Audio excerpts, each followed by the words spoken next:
I learned how to smile without feeling safe long before I learned how to feel anything at all. The air inside the restaurant felt too polished, too perfect, like nothing bad could exist under chandeliers that cost more than my entire apartment.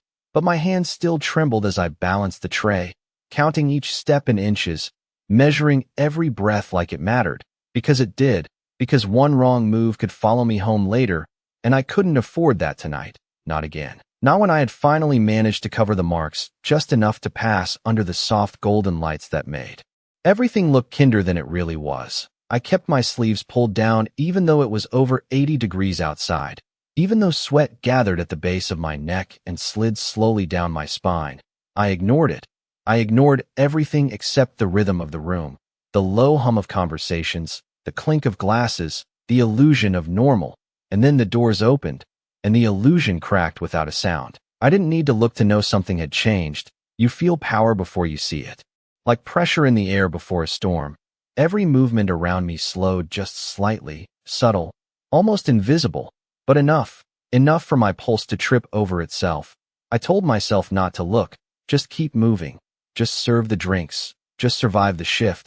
But my eyes betrayed me. They always did, and when I glanced up, I saw him, tall, composed, dressed in a way that didn't try to impress anyone because it didn't have to. The kind of presence that made space rearrange itself without permission.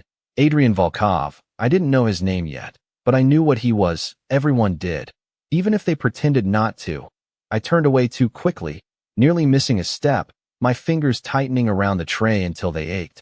Don't look, don't draw attention, don't exist. That was the rule.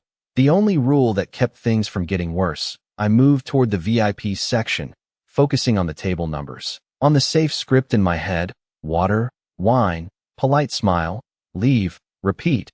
But the closer I got, the heavier the air felt, like walking into something I couldn't step back out of. I reached the table, lowered the tray carefully, my breath shallow, controlled, invisible. I poured the water first, steady, almost convincing, until the glass slipped just slightly against the polished surface, a tiny sound, barely there, but enough to break my focus. And then it happened. A hand caught my wrist before the glass could fall. Firm, controlled, not rough, not careless, just there, and everything inside me shattered anyway. I froze, not because of him, but because of memory, because touch had stopped being neutral a long time ago. My breath hitched, sharp, unplanned, and the words came out before I could stop them, quiet but desperate: please, don't touch me. The room didn't react. No one heard it the way he did, but I felt the shift instantly. The way his grip stilled, not tightening, not forcing, just stopping, like he had stepped into something unexpected. I tried to pull back, my sleeve catching for half a second too long. And that was all it took. Fabric slipping just enough, skin exposed. Just enough. The marks I had hidden, carefully, desperately, visible for a single, unforgiving moment. And I saw it. The exact second everything changed. Not loud, not explosive, just a silence that settled deep. His hand released mine immediately, like contact itself had become something else entirely, something measured, something deliberate. And when I finally looked up, I wasn't afraid of being touched anymore. I was afraid of the way he was looking at me. He did not look away, and somehow that was worse than anger, worse than questions, because silence meant he already knew more than I wanted him to. My skin felt exposed even after I yanked my sleeve back down. Fingers clumsy, pulse racing so hard I could hear it in my ears. I expected him to say something sharp, something controlling, something that would put me back into the familiar shape of fear I understood, but he did not. His hand dropped to his side like it had never touched me at all, and the absence of pressure lingered longer than the contact ever did. You should be more careful, he said finally, his voice low, controlled, not directed at the glass, not really, and I nodded too quickly, because that was easier than thinking, easier than standing there under the weight of a gaze that felt like it was reading every lie I had ever told just to get through a day. I stepped back, 1 inch, then another, putting space between us, needing it. Even though something in the way he had let go told me he was not the one I should be afraid of in this moment. But fear does not listen to logic. It lives in the body, and my body was already bracing for impact that never came. I turned, finishing the service with mechanical precision, placing glasses, adjusting silverware, saying the words I always said, "Thank you. Enjoy your evening. Let me know if you need anything." Each sentence practiced, empty, safe. I could feel his attention follow me as I moved away from the table, not invasive, not possessive, just present. And that presence unsettled me more than if he had called me back, because it meant he was choosing not to act. And people like him did not choose anything without a reason. The rest of the shift blurred into fragments. Orders called from the kitchen, footsteps across polished floors, the constant hum of voices that never quite reached me. I dropped nothing else, made no mistakes, but my hands never stopped shaking. Not really. I kept checking my sleeves, tugging them down, making sure everything stayed hidden, as if one glimpse had not already changed something I could not undo. When I finally stepped into the back hallway, away from the lights, away from the illusion, I pressed my hands against the cool tile wall, grounding myself, counting breaths the way I had learned to. In for 4 seconds, out for 4 seconds, steady, controlled, invisible. "Emily," my manager called from down the hall, his voice tight, careful in a way that made my stomach drop. "He asked about you." I did not need to ask who he meant. The answer was already sitting heavy in my chest. "What did you say?" I asked, my voice quieter than I intended. "Nothing," he replied quickly, too quickly. "Just that you are new, that you work hard." I nodded, even though he could not see me from where he stood, because that was safe, because that was what I wanted to be, unremarkable, forgettable, untouched. But something told me that was no longer an option. When I returned to the floor, his table was still there, untouched glasses, half-finished conversations, but he was not looking at anyone else. He was looking at me, not in a way that trapped me, not in a way that claimed me, but in a way that felt like a decision was already being made somewhere I could not reach. And when the night finally ended, when the doors closed and the lights dimmed just enough to signal escape, I thought I could leave it all behind in that room. I thought I could walk out into the cool night air and become invisible again. But as I stepped outside, the city stretching around me in quiet lines of streetlights and distant traffic, I felt it, that same shift in the air from earlier, subtle, undeniable, like something had followed me out, not close enough to touch, not close enough to see, but close enough to change what came next. I should have gone straight home. That was the plan: keep my head down, take the bus, count the stops, unlock the door quietly, pretend the world outside did not exist. But the night felt different, heavier somehow, like the city was holding its breath with me. I walked faster than usual, my sneakers hitting the pavement in quick, uneven rhythms, every passing car making my shoulders tense, every shadow stretching just a little too long under the streetlights. I told myself it was nothing, just leftover nerves from the shift, just my mind refusing to settle. But then I saw the black sedan parked across the street from my building. Engine off, lights dark, too still to be random, too precise to be ignored.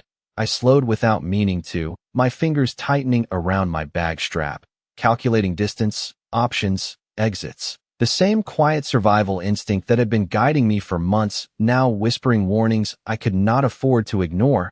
Do not react, do not run, do not draw attention. I kept walking, past the car, eyes forward, breath steady, pretending I did not feel watched, pretending I was just another person heading home after a long shift. But the moment I reached my door, the hair on the back of my neck rose. That feeling again, that shift, subtle but undeniable. I fumbled slightly with my keys, not enough to seem afraid, just enough to remind myself I was still in control. The lock clicked, the door opened, and I slipped inside, closing it quickly but not slamming it, leaning my back against the wood as I exhaled for what felt like the first time all night. The apartment was quiet, small, familiar in the way that almost felt safe. I dropped my bag by the couch, kicked off my shoes, and for a moment, just a moment, I let myself believe I had left everything outside, that whatever had changed back at the restaurant had stayed there. But then my phone buzzed, sharp, unexpected, slicing through the silence. I froze, staring at the screen like it might tell me something before I even touched it. An unknown number, no name, no context, just a message, simple, direct: "You are home safe." My stomach dropped, not because of the words, but because of how certain they were. Not a question, not a guess, a statement. I did not respond, could Not. My fingers hovered over the screen before I locked it instead, placing the phone face down on the table like that might somehow make it less real, less present.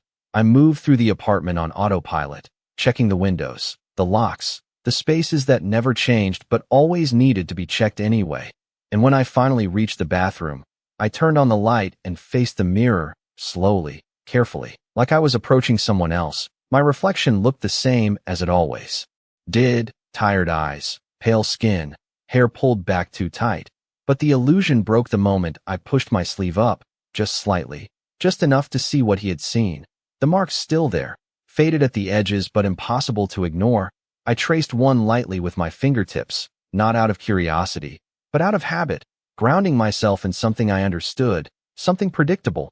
Pain made sense, it followed rules, it had patterns. But tonight had not followed any rules. Tonight something had shifted in a way I could not control.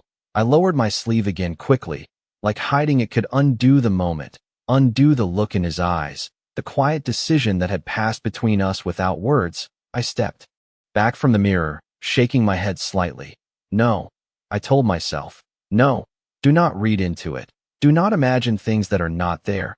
People like him do not change anything for people like me. That is not how the world works. But even as I said it, even as I tried to force the thought into something solid and believable, my phone buzzed again on the table, and this time I did not need to look to know it was the same number. The same presence, still there, still watching, still closer than it should have been. And for the first time in a long time, I realized that whatever I had been running from might not be the only thing I needed to fear anymore. Because something else had just stepped into my life, something quieter, colder, and far more certain. I did not open the message right away. I let it sit there on the table like something that might disappear if I refused to acknowledge it. But silence has a way of growing louder when you try to ignore it, and after a few seconds that felt like minutes, I picked up the phone, my fingers colder than they should have been, the screen lighting up against the dim apartment, the same number, no name, just another message waiting. You locked the back window. I stopped breathing, not fully, just enough for the room to feel smaller, tighter, because I always did, every night, the same routine, the same careful steps, and the fact that someone else knew it without asking, without seeing me do it, made something shift deep in my chest, something I could not label yet. Fear, yes, but not the kind I was used to. This was different, quieter, more controlled. I turned slowly toward the kitchen, toward the small window above the sink, still closed, still latched, exactly how I left it, nothing disturbed, nothing out of place, and yet I could not shake the feeling that privacy had become an illusion. I swallowed, forcing my breathing to even out, forcing my thoughts into something logical. Maybe it was coincidence, maybe it was a guess, maybe I was reading too much into it because of everything else tonight. But deep down I knew better. Coincidence does not arrive twice in the same hour. I typed a response before I could stop myself, fingers moving faster than my caution. Who is this? I stared at the words for a second, then hit send, immediately regretting it, because engagement meant acknowledgement, and acknowledgement meant opening a door I did not understand. The reply came almost instantly. No hesitation, no delay. Someone who does not want you hurt. My grip tightened around the phone. That sentence should have been comforting. It should have felt like protection. But protection from what? And at what cost? I set the phone down again, harder this time, pacing once across the small living room, then back again, my mind racing through possibilities I could not fully form. Faces, names, connections, none of them fitting, none of them making sense except one. Him. The way he had looked at me. The way he had stopped the moment he saw. The way he had not asked twice. I shook my head quickly. No, that was impossible. People like him do not send messages like this.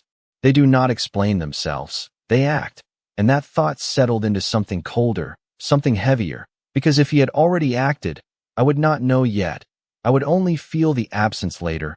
I pressed my palms against the counter, grounding myself again, focusing on what I could control, the here, the now, the quiet apartment that still belonged to me. I checked the door again, even though I knew it was locked. I checked the window again, even though I had just looked at it, repeating the motions like they could rebuild the boundaries that had been broken without permission. My phone buzzed one more time, softer now, Almost like a reminder rather than an interruption. I hesitated before picking it up, slower this time, bracing for something I could not predict. The message was shorter, simpler. Get some rest, Emily. My name felt different coming from that screen, heavier, more certain, like it had been spoken rather than typed. And that was when it finally settled in. This was not random. This was not chance. This was intentional, precise, and somehow, impossibly, it made me feel less alone and more exposed at the same time. I turned off the lights, leaving only the faint glow from the street outside filtering through the curtains. And as I stood there in the quiet, listening to my own breathing, I realized that whatever had stepped into my life tonight was not leaving. Not yet, not until it decided it was done, and something told me it was only just beginning. I did not sleep. Not really. I lay there with my eyes closed and my body still, counting the seconds between each passing car outside, listening to the quiet settle and then break again, over and over, until the dark turned into that pale gray light that means morning is coming whether you are ready for it or not. And when my alarm finally went off, it felt unnecessary, like I had already been awake for hours inside my own head. I sat up slowly, every movement measured, careful, as if the night had left something fragile behind that I might disturb if I moved too fast. My phone was still on the table where I had left it, silent now. Empty, no new messages, no explanation, just the same unknown number sitting there like a question that refused to be answered. I told myself it was over, that whatever had happened last night had ended when the messages stopped, that today would be normal again, predictable again. I needed it to be. I needed something to follow a pattern I understood. I got ready the same way I always did, long sleeves pulled down, hair tied back, makeup applied just enough to soften the edges without drawing attention. I avoided the mirror longer than usual, not because I did not want to see myself, but because I did not want to see what had changed in my expression, because something had, something subtle but undeniable, and I did not have time to figure out what it meant. I left the apartment with the same careful routine, checking the hallway, listening, before stepping out, locking the door behind me. But when I reached the street, the world felt quieter, not empty, just different, like a background noise had been turned down without warning. I walked the same route to the bus stop, counting the cracks in the sidewalk, focusing on the familiar details. But there was no black sedan this time, no still presence watching from across the street, just passing cars. Early morning commuters, people moving through their lives without noticing mine. And that should have made me feel better. It should have been a relief, but instead it felt like something was missing, like the tension had not disappeared, only shifted somewhere I could not see. The bus ride was uneventful, the kind of uneventful that should have been comforting, but my mind kept circling back to the messages, to the certainty behind them, to the way my name had been written like it belonged. There, I arrived at the restaurant earlier than my shift, not because I needed to, but because I did not want to go anywhere else. The routine there felt safer than the unknown outside. I pushed through the back door, the familiar smell of coffee and cleaning supplies grounding me instantly, something I could recognize, something I could trust. I tied on my apron, hands steady now, or at least steady enough, and stepped onto the floor just as the morning light began to filter through the windows, soft, forgiving, almost kind. The manager gave me a quick nod, nothing unusual, nothing different, and for a moment, just a moment, I believed I had imagined everything. That last night had been nothing more than exhaustion and nerves and a series of coincidences that my mind had twisted into something bigger. But then I saw it. Not him. Not yet. Just the table. The same one from last night. Already set. Already reserved. Untouched, but waiting. And something inside me tightened. Not fear exactly. Not the sharp kind I knew too well. But something quieter. Something that felt like anticipation mixed with uncertainty. I moved closer without meaning to, adjusting a glass that did not need adjusting, straightening a fork that was already perfectly aligned. And that was when I noticed the envelope, small, unmarked, placed precisely at the center of the table like it belonged there, like it had always been there. My name written on the front in clean, deliberate letters, Emily. No last name, no explanation, just that. I stood there for a second too long, staring at it, my reflection faint in the polished surface beneath it, and I realized that whatever had followed me home last night had not stayed outside.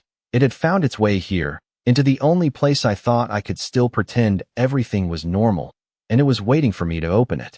I did not touch the envelope right away. I stood there with my hands resting lightly on the edge of the table, staring at my name like it might change if I looked at it long enough, like it might disappear and give me an excuse to walk away. But it did not. The letters stayed exactly where they were, steady, intentional, as if whoever placed it there knew I would hesitate, knew I would need a moment before crossing whatever line this was. I glanced around quickly, the restaurant still quiet in. The early morning, only a few staff moving in the background, no one paying attention, no one watching me the way I felt watched, and that made it worse somehow, because it meant this was meant for me alone. I reached out slowly, my fingers brushing the paper, expecting something to happen, a sound, a voice, something to break the silence. But there was nothing, just the faint texture of the envelope under my skin. I picked it up carefully, lighter than I expected, turning it over once, no seal, no markings, just simple, deliberate placement. I opened it with a small motion, controlled, precise, and slid out the single card inside. Thick, expensive paper, the kind you do not question, the kind that already answers questions before you ask them. There were only a few words written on it. Nothing more, nothing less. Eat something. You skipped dinner. My breath caught, not because of what it said, but because it was true. I had skipped dinner. I always did when things felt too heavy, too complicated, and the fact that he had noticed something so small, something so ordinary, made my chest tighten in a way I could not explain. I looked up again, instinctively, scanning the room as if I might find him standing somewhere in the distance, watching, but there was no one. Just the same quiet morning, the same routine unfolding around me. And yet nothing felt the same anymore. I lowered the card slowly, my fingers tightening slightly around the edges, unsure what to do with it, unsure what this meant. It was not a threat. It was not a command. It was something else entirely, something that did not fit into the patterns I had learned to recognize, and that made it more dangerous in a way I could not define. I slipped the card back into the envelope, not because I wanted to hide it, but because I needed to contain it, to put boundaries around something that was already slipping past them. I placed it in my apron pocket, close enough to feel its presence with every movement, a constant reminder that whatever this was, it was not over, not even close. Emily, my manager, called from across the room, his voice pulling me back into the moment, into the role I understood. I turned quickly, nodding, moving toward him with practiced ease. Orders, tables, schedules, all the things that made sense, all the things I could control. I focused on them, held on to them, because they were solid. They did not shift without warning. They did not send messages in the night or leave notes where they should not be. But even as I moved through the motions, even as I poured coffee and greeted early customers with the same quiet smile, I could feel it, that subtle awareness, that presence that did not need to be seen to be known. And when the front doors opened again, later than before, later than expected, I did not need to look to know who had just walked in. My body reacted before my mind could catch up, my breath slowing, my movements becoming more deliberate, more careful, as if I was stepping into something I could not step back out of. And when I finally turned, when I allowed myself to see him again, standing there like he had never left, like this had always been part of the plan, I understood something I had been trying not to admit since last night. This was not coincidence. This was not curiosity. This was intention, and whatever he had decided in that moment when he saw the truth I tried to hide, he was not done acting on it. He did not rush, and somehow that made everything feel more deliberate, more controlled, like every step he took into the room had already been decided long before he walked through the door. I watched him from across the floor without meaning to, my hands continuing their routine automatically, placing cups, adjusting plates, doing everything I had done 1,000 times before, but nothing felt automatic anymore. Not when I could feel that same quiet pressure in the air building again, the same shift that made everything else fade just slightly into the background. He did not look at me right away, and that unsettled me more than if he had, because it meant he was choosing the moment, choosing when to acknowledge me, and people like him did not choose anything without purpose. I tried to focus on my current table, a couple asking for coffee refills, their voices soft, normal, grounded in a world that still made sense. I nodded, poured carefully, steady hands, steady breath. Do not let it show. Do not let anything show. But I felt it when his attention finally landed. Not like a weight, not like pressure, just a presence, quiet but impossible to ignore. I finished with the table quickly, offering a polite smile before stepping away. And then there was nowhere else to go, no other task to hide behind. Just the open space between us that felt smaller with every step I took. I approached his table slowly, each movement measured, controlled, the same way I had learned to move when uncertainty was too close. I stopped at a distance that felt safe, even though I knew safety was not something I could measure anymore. "Good morning," I said, my voice softer than usual but steady enough. "Can I get you anything?" The words felt scripted, practiced, something to hold on to. He looked up then, directly at me, and for a second everything else disappeared, not because of fear, but because of how calm he was, how still, like nothing in the world moved unless he allowed it to. "You did not eat," he said, not a question, not even a comment, just a fact. My breath caught slightly, the memory of the card pressing against my pocket like it had weight. I swallowed, forcing a small nod.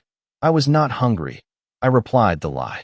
Automatic, familiar, safe. His gaze did not change, did not soften, but it shifted in a way I could not fully explain, like he was adjusting something internally, recalculating. "Sit," he said, the word quiet. Controlled, not loud, not forceful, but it carried a certainty that made my body react before my mind could catch up. I froze for a fraction of a second, the instinct to refuse rising quickly, sharp, protective, but there was something different in the way he said it. Not ownership, not command in the way I feared, but expectation, like he already knew I would not be hurt by listening. "I am working," I said carefully, choosing each word, keeping my tone respectful but distant, holding on to the boundaries I still had. His eyes remained on mine, steady, unchanging, and then he did something unexpected, something that made the air shift again. He leaned back slightly, giving space instead of taking it. "Then stand," he replied, just as calm, just as certain, and that small adjustment, that quiet allowance, unsettled me more than anything else had so far, because it meant he was not trying to control me. He was adapting, and people like him did not adapt without reason. I stayed where I was, close enough to hear him clearly, far enough to feel like I could still move if I needed to, my fingers lightly gripping the edge of my apron, grounding myself in something real. "You do not have to be afraid of me," he said, the words simple, direct, and for a moment I did not know how to respond, because fear does not disappear just because someone tells it to. It lives in memory, in instinct, in everything that has already happened. I held his gaze for a second longer than I intended, searching for something I could trust, something I could recognize. But all I found was certainty, quiet, controlled certainty, and that was something I had never learned how to read. I took a small step back, not running, not retreating, just creating space the only way I knew how. "I am not afraid," I said softly, another lie, but this one felt different, less certain, less convincing. His expression did not change, but something in his eyes did, something that told me he heard the truth. Anyway, and as I turned to leave, to return to the safety of movement and routine, I realized that whatever he had decided the night before, it was not about control, it was not about ownership, it was something else entirely, something I did not understand yet, and that made it more dangerous than anything I had faced before. I told myself to focus on work, on movement, on anything that kept me from thinking too much about the way his voice lingered in my head even after I walked away, but it did not work, because awareness does not disappear just because you ignore it. It waits, it follows, it settles somewhere just beneath the surface, and I could feel it with every step I took across the floor, every time I passed near his table without looking, every time I told myself that distance meant safety when it clearly did not anymore. I kept moving, refilling coffee, clearing plates, repeating the same phrases over and over until they lost meaning, until they became nothing more than sound. And still, I knew exactly where he was at all times without needing to check, the quiet center of the room that everything else seemed to orbit around.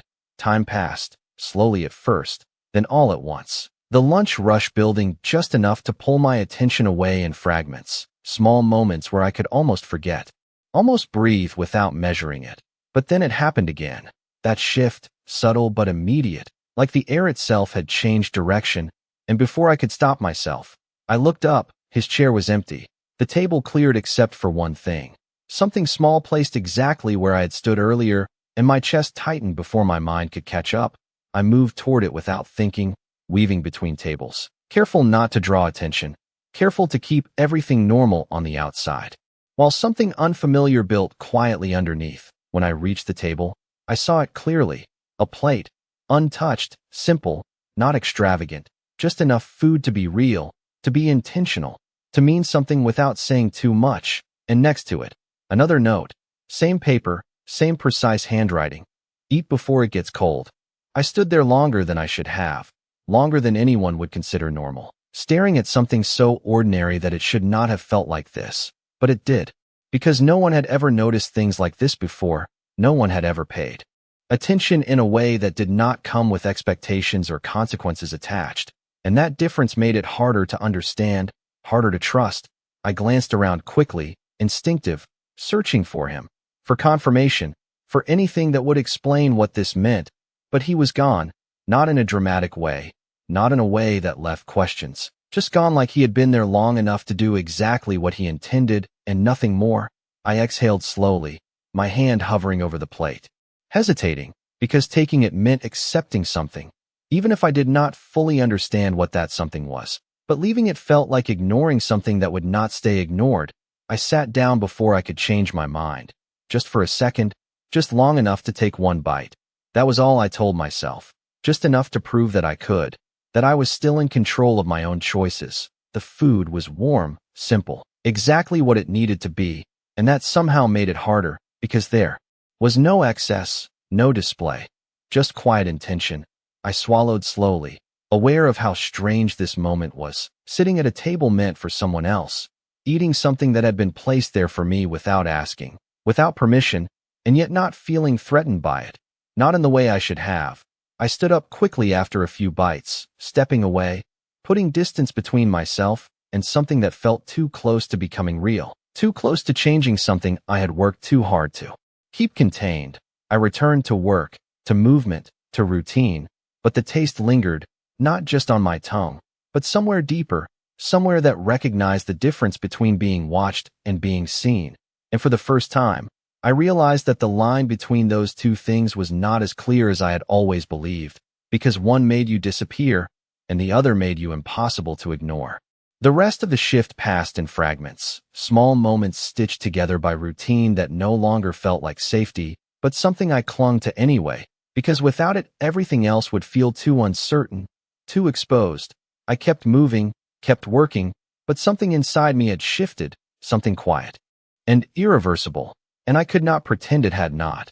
When my shift finally ended, when the last table cleared and the lights softened into that end-of-day calm, I felt it again, that hesitation before stepping outside, the same instinct that had guided me the night before, but this time it was different, not sharper, not louder, just changed. I grabbed my bag, said a quick goodbye, and pushed through the back door into the cool evening air. The city was alive in that distant way it always was.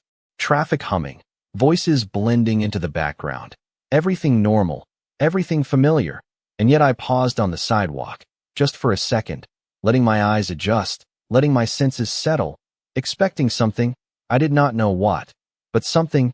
There was no black sedan, no still presence waiting across the street, just passing cars and strangers moving through their own lives without noticing mine. And for the first time since this began, the absence felt intentional, like something had already been handled, already moved out of my way before I even stepped into it.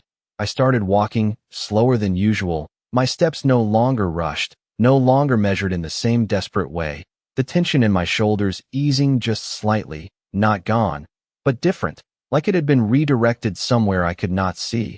I reached my building without that familiar tightening in my chest, without checking over my shoulder every few steps, and that alone should have made me suspicious, but instead it made me quiet, thoughtful in a way I had not allowed myself to be before. I unlocked my door, stepped inside, and closed it behind me, leaning back against it just like I had the night before, but this time the silence felt steadier, not empty, not fragile, just present. I exhaled slowly, my eyes drifting toward the small table where my phone rested. No messages, No notifications, just stillness, and for once, I did not reach for it right away. I moved through the apartment, setting my bag down, slipping off my shoes, letting the routine unfold without urgency, without that constant edge pressing against every movement. I stopped in front of the mirror again, not avoiding it this time. Not hesitating, just looking, really looking. My reflection stared back at me the same as always, but something in my posture had changed, something in my eyes, less guarded, not because I felt safe, but because I felt seen, and that realization unsettled me more than anything else had so far. I lifted my sleeve slowly, revealing the fading marks beneath, still there, still real, still a part of me, but for the first time, they did not feel like the only thing defining the moment. I lowered the fabric again, my fingers brushing against the envelope still tucked into my pocket, a quiet reminder of everything that had happened, everything that had shifted. I walked over to the window, pulling the curtain back just enough to look out at the street below. Normal, unchanged, and yet I knew better now, knew that not everything moved where I could see it, that some things operated in silence, in intention, in decisions made without explanation, and somewhere in that unseen space, he existed, not as a threat, not as something I could easily define, but as a presence that had stepped into my life without asking and changed the direction of it